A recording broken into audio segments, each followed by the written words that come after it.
So hi friends, welcome to our channel. This is Padmavathi. Telangana బిడ్డకు భారతరత్న దక్కడం అనేది గర్వించుకోవాల్సిన విషయం అని తెలియజేసిన కేసీఆర్ గారు. కేంద్రానికి ధన్యవాదాలు తెలిపిన బీఆర్ఎస్ అధినేత. పీవీకి భారతరత్న ఇవ్వాలని తాము ఎప్పటి నుంచో డిమాండ్ చేస్తున్నామన్న కేటీఆర్. సో ఇలాంటి మరెన్నో ప్రశ్నలకు సమాధానాలు తెలుసుకుందాం. ఇప్పుడు మన పక్కనే చిట్టిబాబు గారు ఉన్నారు. సో ఆయన్ని అడిగే దానికి సమాధానాలు తెలుసుకుందాం. నమస్తే సార్. నమస్తే సార్. ఇవాళ తెలంగాణ బిడ్డ పివి నరసింహరావుకి ఆయనకు దక్కాల్సిన గౌరవం దక్కింది, సంతోషం. ఈ తెలంగాణ బిడ్డని అవమానించింది కాంగ్రెస్ ఎంతగా అవమానించిందంటే, తెలంగాణ బిడ్డ కాంగ్రెస్ని సంకీర్ణ ప్రభుత్వాన్ని సమర్థవంతంగా నడిపిస్తూ ఒక రిఫార్మ్స్కి పీఠం వేసి ఆర్థిక సంస్కరణలు తీసుకొచ్చి చేసిన ఆయన చనిపోతే ఆయనకి ఢిల్లీలో స్థలం కూడా ఇవ్వలేదు. ఆయన సమాధికి కాంగ్రెస్ భవన్ గేట్లు కూడా తెరవలే ఆయన భౌతికాయాన్ని అక్కడ పెట్టడానికి. సో అంతగా అవమానించారు వాళ్ళు. అలాంటి అవమానించిన తెలంగాణ బిడ్డని తెలంగాణ శ్వాస, తెలంగాణ ధ్యాస, తెలంగాణ సంస్కృతి, తెలంగాణ సాంప్రదాయం, తెలంగాణ అనే శ్వాస ధ్యాసగా పెరిగి పోరాడిన బీఆర్ఎస్ ఆ విషయం మీద ఆయన మీద స్మారకం చేసి ఆయన స్టాచ్యూ పెట్టించటము, ఆయన పేరు మీద సభలు నిర్వహించటము, ఆయన దీనికి అలా చేసాం. అప్పుడే బీఆర్ఎస్ తరఫున లెటర్స్ రాయటం జరిగింది. ఆయనకి భారతరత్న ఇవ్వాలని రాయటం జరిగింది. ఈనాళ్ళకి ఆ మాటకి మాటకు గౌరవిస్తూ వాళ్ళు ఇచ్చారు, సంతోషం. ఇట్ ఈస్ సాధన. ఆయన బీజేపీ ఇచ్చింది అంటే బీజేపీ అందరికి ఇచ్చింది. కర్పూరి ఠాకూర్కి ఇచ్చింది, అద్వానీ గారికి ఇచ్చింది, స్వామినాథన్ గారికి ఇచ్చింది, రైతు ప్రైమ్ మినిస్టర్గా ఉన్న ఆయనకి ఇచ్చింది, ఇవాళ పివి గారికి ఇచ్చింది. అందరితో పాటు అందరినీ గౌరవిస్తూ ఇచ్చిన సంతోషం. కానీ ఇది ఇవ్వాలి అని పట్టుపట్టింది బీఆర్ఎస్, అడిగింది బీఆర్ఎస్. బీజేపీ అడగరా, కాంగ్రెస్ అడగరా, బీఆర్ఎస్ఏ ఆనాటి నుంచి ఈనాటి దాకా తెలంగాణ బిడ్డ ప్రధానమంత్రి, తొలి తెలుగు వ్యక్తి ప్రధానమంత్రి చేశాడు. ఆయన గౌరవించాలి, ఆయనగా బహుభాషా కోవిదుడు ఆయనకి ఇవ్వాలి అని చెప్పేసి ఎప్పటి నుంచో అడగటము, దాని మీద ఆయన పేరు మీద కార్యక్రమాలు నడపటము, ఆయనకు ఆ విలువ ఇవ్వటం బీఆర్ఎస్ చేసింది. ఇవాళ ఆ విలువ మేము చేసిన దానికి ఫలితం దక్కింది, ఆయనకి ఇచ్చారు, సంతోషం. ప్రతి తెలంగాణ బిడ్డ గర్వించాలి, ప్రతి ఆంధ్ర బిడ్డ, ప్రతి తెలుగు బిడ్డ గౌరవించాలి. ప్రతి ఒక తెలంగాణ ఆయన సీఎంగా చేసినప్పుడు టోటల్ ఆంధ్రప్రదేశ్కి సీఎంగా చేశాడు. ఆయన ప్రధానిగా ఉన్నప్పుడు కూడా టోటల్ ఆంధ్రప్రదేశ్. సో కనుక ఒక తెలంగాణ బిడ్డ, ప్రతి తెలుగు బిడ్డ గర్వించే విషయం. హ్యాట్స్ ఆఫ్, మంచి నిర్ణయం తీసుకున్నారు. ఇప్పటికైనా బెటర్ లేట్ దెన్ నెవర్ అని ఇచ్చారు, సంతోషం. మళ్ళీ నెక్స్ట్ ఇయర్ అనకుండా ఈ ఇయర్లో, ఎందుకంటే ఆ సమకాలీకులు కర్పూరి ఠాకూర్ వీళ్ళంతా ఒక అద్వానీ గారు అంతా ఒక తరం. ఆ తరంలో స్వామినాథన్ గారు అందరూ ఆ తరం వాళ్ళలో ఈయన్ని వాళ్ళు ఇగ్నోర్ చేయకుండా, తెలుగు వాళ్ళని చెప్పి పక్కన పెట్టకుండా ఇచ్చారు, సంతోషం. సో సీనియర్ ఎన్టీఆర్ గారికి ఇప్పటి వరకు కూడా భారతరత్న ఇవ్వనే లేదు, ఆయన ప్రస్థానం కూడా రానే లేదు ఎక్కడ కూడా. అండ్ అతని ఫ్యాన్స్ ఏంటంటే ఇప్పుడు అందరికీ ఇస్తున్నారు, సో సీనియర్ ఎన్టీఆర్ గారికి ఇప్పటికొచ్చి ఇవ్వలేదు అనేసి ఆయన ఫ్యాన్స్ అయితే డిమాండ్ చేస్తున్నారు. అండ్ అలాగే ఆయనకి అర్హత లేదా అన్న ప్రశ్నలు కూడా వినిపిస్తున్నాయి. సో దీని మీద మీ ఒపీనియన్? ఆయన ఎన్టీఆర్ గారికి అర్హత లేదు అనే మాట బుద్ధి జ్ఞానం ఉన్న తెలుగువాడు ఎవడు అనమ్మా. ఆయన ఇవాళ కర్పూరి ఠాకూర్కి ఇచ్చారు. వీళ్ళందరికన్నా కూడా ఆయన ఖచ్చితంగా వీళ్ళందరితో పాటు అర్హుడే. ఆయన ప్రపంచంలో ఎక్కడ ఏ తెలుగు గుండె తట్టిన ఎన్టీఆర్ అంటుంది. తెలుగు జాతికి ప్రతీక అయిన, తెలుగు భాషకి, తెలుగు కట్టుకి బొట్టుకి, తెలుగు ప్రతిభకి దర్పణం ఆయన. కనుక ఆయన అర్హుడు. ఇక్కడ విషయం ఏంటంటే ఈ రాజకీయం, ఈ చంద్రబాబు వీళ్ళు ఉండి పురంధేశ్వరం ఉంది బీజేపీలోనే, గట్టిగా పట్టుపట్టచ్చు కదా, పట్టదు. ఎందుకు పట్టదు అంటే వీళ్ళు పైకి ప్రజల ముందు అప్పుడప్పుడు భారతరత్న కావాలి అని అడగటం తప్పితే, 10 ఏళ్ళు చంద్రబాబు 14 ఏళ్ళు అధికారంలో ఉన్నప్పుడు ఆ టాపిక్ మాట్లాడు. ఎందుకు మాట్లాడంటే వీళ్ళకి ఎక్కడ ఉన్న దానిలో సమస్య ఏంటి? అవార్డు ఇస్తే ఎవరు పుచ్చుకోవాలి? అవార్డు ప్రకారం పుచ్చుకునేది ఎవరంటే, ప్రోటోకాల్ ప్రకారం దివంగత వ్యక్తికి అవార్డు వస్తే అది పుచ్చుకునేది ఆ భార్య కూడా లేకపోతే అప్పుడు బిడ్డలు. సో భార్య, అఫీషియల్ భార్య లక్ష్మీపార్వతి అఫీషియల్ భార్య, ఆవిడ అందుకుంటే వీళ్ళకి ఇష్టం లేదు.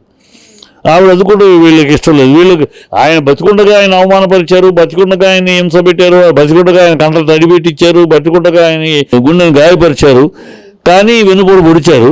కానీ ఆయన వల్ల వచ్చే లాభం మాత్రం, సన్మానం సత్కారాలు మాత్రం వీళ్ళు పొందాలి.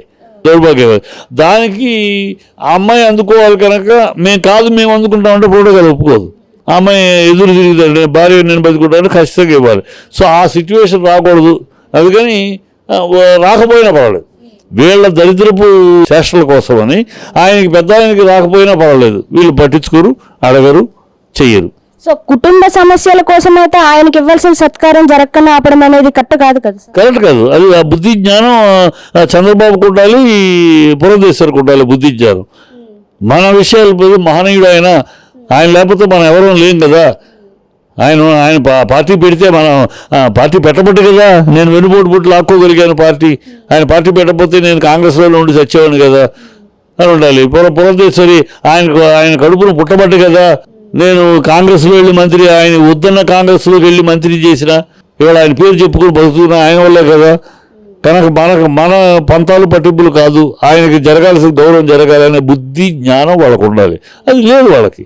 అది ఉంటే అసలు ఆయన బతుకుండగా పురంధేశ్వరి ఆయన కడుపున పుట్టి పురంధేశ్వరి ఆయనకి ఆపోజిట్గా చంద్రబాబు పక్కన ఎందుకు నిలబడుద్ది? చంద్రబాబు బిడ్డ కన్యాదానం చేసి, కూతురు నుంచి కన్యాదానం చేసిన మామకి దొంగచాటుగా ఎమ్మెల్యేని దాచి లేనిపోయిన కథలు సృష్టించి ఏముందమ్మా లక్ష్మీపార్వతి ఓ బూచిని చూపించి, లక్ష్మీపార్వతి అని ఓ బూచిని చూపించి ఏమిటి లక్ష్మీపార్వతి ఆయన పెళ్లి చేసుకున్నాడు ఏమిటి? ఆంధ్ర రాష్ట్రానికి ఏమైనా ఆర్థిక నష్టమా? ఆంధ్ర రాష్ట్రం ఏమైనా కూలిపోయిందా? ఆంధ్ర రాష్ట్ర సంస్కృతి సాంబ ఏమైనా పోయినాయా? ఏమిటి? ఆయనకి ఒక సహధర్మచారిణి, భౌతికంగా కాదు, భౌతికంగా సుఖం కోసం కాదు, ఆయన పనులు చూసే ఒక వ్యక్తి కావాలి. అదేదో చాటుగా మాటుగా ఆ అమ్మాయి ఎవరో ఒక అమ్మాయి ఉందంట, ఆ అమ్మాయి చూస్తుంది, ఈ పొలవులు చెలవులు మాటలకు అవకాశం ఇవ్వకుండా కావాలి చేసుకున్నాడు ఆయన. ఏమిటి దానివల్ల ఊడి నష్టపెట్టి ఆ అమ్మాయి చేసుకుంది. ఆస్తి ఆల్రెడీ ఆయన రాజకీయాలు రావటం ముందే మీ ఆస్తి అందరూ మీ ఎవరికి ఇవ్వాల్సింది ఇచ్చేశాడు కదా ఆయన. ఇంకేంటి? ఆవిడ ఏదో రాజకీయం చలాయిస్తుంది. ఎలా చలాయిస్తుంది? మీరందరూ సన్నాసులా ఆవిడని చలాయిస్తానికి? అన్నీ లేనిపోయిన ఒక భ్రమలు సృష్టించి, చంద్రబాబుకు అలవాటు లేని దాన్ని ఒక భ్రమలు సృష్టించి, ఆ భ్రమలు సృష్టించి కుటుంబంలో అల్లకల్లో సృష్టించి తద్వారా లబ్ధి పొందాడు. అంతే తప్పితే ఆయనకి ఏదో లేనిపోయింది. ఆయన ఏదో కరుణానిధి గారు 3 పెళ్లిళ్ళు చేసుకున్నాడు. వాళ్ళ కుటుంబం ఇలాగే చేసిందా? 3 పెళ్లిళ్ళు ఆయనకి బ్రహ్మాండంగా చనిపోయేదాకా ముఖ్యమంత్రి గారు 3 భార్యలు, మొదటి భార్య చనిపోయింది, రెండో భార్య 3 వాళ్ళ పిల్లలు వీళ్ళ పిల్లలు కలిసి ఏమి దానికి రాష్ట్రానికి ఏం జరగదు. రాష్ట్రానికి ఏం నష్టం? రాష్ట్ర ప్రజలకి ఏం సంబంధం? ఆయన వ్యక్తిగతం అది. దాన్ని తీసుకొచ్చి అల్లరి చేసేసి ఏదో ఆంధ్ర రాష్ట్రం కుదేలైపోతున్నట్టు, ఆర్థిక వ్యవస్థ మొత్తం నష్టమైపోతున్నట్టు లేనిపోని భ్రమలు పుట్టించి, కుటుంబంలో అల్లకల్లో సృష్టించి, కుటుంబంలో విభేదాలు సృష్టించి, ఆఖరి రోజులు ఆయన అన్నాడు, ఎందుకంటే ఆఖరి రోజుల్లో మా నాన్నగారు ఎక్కువ ఆయనతో పాటు ఉండేవారు, ఆయన పిలుపుతో సైకిల్ అయితే వెళ్ళేవాడు. కాలులో ముళ్ళు గుచ్చుకుంటే కంటెమ్మట రక్తం కార్చేవాడు హరిబాబు, అలాంటి హరిని కూడా నాకు దూరం చేశాడు పాషాండు అన్నాడు ఆయన చంద్రబాబు. సో అంటే పదవి కోసం మాత్రమే చేసుకున్నారంటారా? పదవి కోసం పెళ్లి చేసుకోలేదు, పదవి కోసం కాదు ఆయన చేసుకుంది. ఆయనకి డిసిప్లైన్ అమ్మా. 7 గంటలకి పొద్దున్న తెల్లారిలోపు భోజనం అయిపోతుంది. ఒక్కొక్క టయానికి ఏ టయానికి అది కరెక్ట్గా ఉంటుంది. సాయంకాలం 7-7:30 అయితే నిద్రపోతాడు ఆయన, నిద్రపోతాడు, పొద్దున్న 2ంటికి లేగుస్తాడు ఆయన. సో ఇలా టయానికి కావాలి. ఈ టయానికి ఆయనకి అవసరమైన ఆయనకి ఏర్పాటు చేయడానికి ఆవిడ భార్య గారు పోయిన తర్వాత ఆయనకి లేకుండా పోయారు. ఎవరు కుదిరినప్పుడు వాళ్ళు చేయటం తప్పితే లేనప్పుడు తెల్లారుజాము 2ంటికంటే ఎవరు వంట వాళ్ళు వస్తారు, రోజు నేను వంట చేయాల్సి వస్తాను, నేను ఎక్కడ తెల్లారుజాము ఇలా విసుక్కుంటారు. సో ఆయనకి అంటూ ఆ టయానికి చేసి పెట్టేవాళ్ళు కావాలి.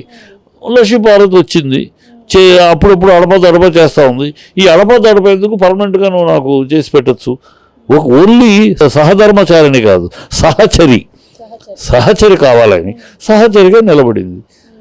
దాంట్లో ఏమైపోయిందని లేనిపోని అల్లకల్లో సృష్టించేసేసి చీల్చేసేసి ఆయన పదవి లాగేసుకుని, ఆయన జెండా లాగేసుకుని, ఆయన బ్యాంక్ అకౌంట్ లాగేసుకుని అవమానపరిచి వీళ్ళు అవన్నీ చేస్తారు. కానీ ఆయన పేరు మీద వచ్చే బెనిఫిట్స్ ఏమైనా ఉంటే మేము పొందాలంట. అది ప్రజలు హర్షించరు, ఆ అమ్మాయి ఒప్పుకోదు. ఆ అమ్మాయి ఆఖరికి అంది, ఎవరు తీసుకుంటే ఆయనకు ఆ ఘనత మాత్రం రానివ్వండి, దానికోసం అడ్డుపడొద్దని. కానీ వీళ్ళకి ప్రజల ముందు అలా చేయడానికి సిగ్గుచేటు. ప్రజలు అంటారు కదా, ఏ మొహం పెట్టుకుని తీసుకుంటారు ఆయన ముందు. ఆ రోజు ఆయన్ని చెప్పులు విసిరి ఆయన మీద ఆయన మరి ఏ మొహం పెట్టుకుని ఆ అవార్డు మీరు అందుకుంటారని అడుగుతారు కదా, ఆ మొహం చెల్లదు. అందుకని ఈ అస్తవ్యస్త పరిస్థితుల్లో దాన్ని పెద్ద పట్టించుకోకుండా అలా వెళ్ళిపోతూ ఉన్నారు. లేదా 14 ఏళ్ళు సీఎంగా ఉండి చంద్రబాబు రామారావు సరిపోయిన తర్వాత కూడా ఉన్నాడు కదా, ఆయన బొమ్మ పెట్టుకుని ఆయనకు చేసిన తర్వాత చేసి మళ్ళీ ఆయన బొమ్మ పెట్టుకుని నడిపేశాడు కదా. ఎప్పుడు రాలేదు, ఎప్పుడు దాని గురించి గట్టిగా నిలబడి పోరాడలేదు. వాజ్పేయి పీరియడ్లో అడిగి ఉండొచ్చు గట్టిగా, నువ్వు వాజ్పేయి తోటి బాగా అన్ని విషయాలు అడిగి తెచ్చుకున్నావు కదా, ఇది అడిగి ఉండొచ్చు అంటే డ్రామా. అందుకని ఈ దౌర్భాగ్యపు ఈ కూటమి ఉన్నంతకాలం ఆ మహనీయుడికి రాదు. అది ఏదో మంచి రోజు ఎప్పుడుందో ముందుంది. సో ఇప్పుడు యాత్ర 2 మూవీ అయితే వస్తుంది కదా, సో ఆ మూవీ మీద మీ అభిప్రాయం ఏంటి సార్? మంచి మూవీ అమ్మా యాత్ర 2. ఇప్పుడు అది సినిమాగా చూడాలి. ఇక తెలుగుదేశం వాళ్ళు అదేదో ఆ సినిమా వల్ల మాకు ఓట్లు పోతాయి, అక్కడ ఓట్లు పడుతుంటే వాళ్ళ కర్మది. సినిమాగా బ్రహ్మాండంగా తీశారు. యాత్ర 1 కూడా ఆ డైరెక్టర్ చాలా బాగా తీశాడు. అంటే రాజశేఖర్ రెడ్డి అనే వ్యక్తి ఒక రాజకీయ నాయకుడిగా అందరికీ తెలుసు, తెలుగు ప్రజలందరికీ తెలుసు. అట్ ది సేమ్ టైం ఆయనలో మంచి చెడు కూడా ఉన్నాయి. ఆ మంచిని ఆయన ₹1 డాక్టర్ ఎందుకు అయ్యాడు, ఆయనకి ఆరోగ్యశ్రీ పెట్టడానికి ఇన్స్పిరేషన్ ఏంటి, ఇవన్నీ ప్రజలకు తెలియదు. అవన్నీ బ్రహ్మాండంగా ఆయన వ్యక్తిత్వము, ఆయనలోని గొప్ప లక్షణాలు వన్ సైడ్. అదర్ సైడ్ బాంబులు రాజశేఖర రెడ్డి, మీసాల రాజశేఖర రెడ్డి, స్వపక్షలో విపక్షము, ఏ ముఖ్యమంత్రి నిద్రపోనేవాడు, ముఖ్యమంత్రి దింపడం కోసం అవసరమైతే ఓల్డ్ సిటీలో అలవాట్లు సృష్టిస్తాడు. ఇవన్నీ వేరు. ఆయన మీద ఉన్న ఆరోపణలనండి, అపోహలనండి, నిజాలు అవనండి, అది వేరే విషయం.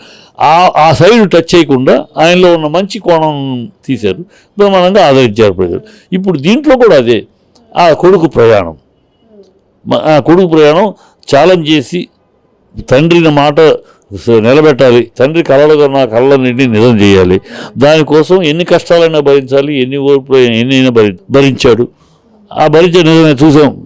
10 ఏళ్ళు తిరిగాడు, జైలుకి వెళ్ళాడు, కూర్చున్నాడు, అన్ని కష్టాలు పడ్డాడు. ఒక సీఎం కొడుకుగా అనుభవించి వెళ్ళి చెప్పకూడదు అన్నాడు కదా, అవన్నీ అనుభవించాడు. ఒక లక్ష్యం కోసం అనుభవించాడు. వాళ్ళ నాన్నగారు కలలుకన్నా తెలుగు రాష్ట్రాన్ని అలాగే నిలబెట్టుకోవాలని అన్నాడు. అది సాధించాలి, ఎన్ని కష్టాలైనా ఓర్చుకుని మడమ తిప్పని మహనీయుడు కొడుకుగా తను నిలబడ్డాడు. సో ఆ కోణంలో చూపించారు. అది ప్రజలు హర్షిస్తున్నారు. దానికి రాజకీయం తీస్తారు, ఏ సింపతి కోసం తీస్తారు, తప్పింది సింపతి కోసం తీస్తారు తప్ప. నీకు చేతనైతే నువ్వు తీయలేవు కనుక, నీకు ఆ సింపతి తెచ్చుకునే సన్నివేశాలు నీ జీవితంలో లేవు కనుక, నీ జీవితంలో మొదటి నుంచి కుప్పిగంతులు వెన్నుపోట్లే కనుక నువ్వు చేయలేవు. వాళ్ళకు ముందు చేసుకున్నారు, నీకు దమ్ముంటే చేసుకో. దాని రాజకీయం అని ఆడవటం ఎందుకు? దాని మీద ఓట్లు వస్తాయి. ఓట్లు సినిమాని బట్టి ఓట్లు రావు, చూసి ఆనందిస్తారు. ఓట్లను బట్టి సినిమాను బట్టి ఓట్లు వస్తే పవన్ కళ్యాణ్ అన్ని సీట్లు ఓడిపోడు, 2 సీట్లలోనూ తన నుంచి 2 సీట్లను ఓడిపోడు. సినిమా అభిమానం వేరు, ఓట్లు వేరు. అవి ఎప్పుడు అభిమానం ఓట్లు. రామారావు గారికి మారలేదా? రామారావు గారి చరిత్ర వేరు. రామారావు మారిందంటే ఆయన రాజకీయమే ఒక ప్రభంజనం. ఆయన రాజకీయం మామూలుగా చేయలే. వచ్చి వీళ్ళలాగాను బట్టలు తీస్తాను, కడ్రాయితో నుంచోబెడతాను, మోకాల మీద పర్యటిస్తాను, ఈ మాటలు మాట్లాడలే ఆయన. నేను వస్తే ఆడపిల్లకి సమాన హక్కు ఇస్తాను, నేను వస్తే ₹2 కిలో బియ్యం ఇస్తాను, నేను వస్తే మున్సబుల్ని తీసేస్తాను అని వాగ్దానాలు చేశాడు. ఆయన ప్రజల ముందు అనర్గళంగా మాట్లాడాడు, ఆవేశంగా మాట్లాడాడు. ప్రజలు నమ్మారు. ఎస్, ఈ మనిషి చేయగలడు, చేస్తాడు, ఈయన గెలిపించుకుంటే ఇవన్నీ చేస్తాడు నమ్మారు. ఆ నమ్మకం కలిగించాడు ఆయన. అలాగే వచ్చాడు, చేశాడు.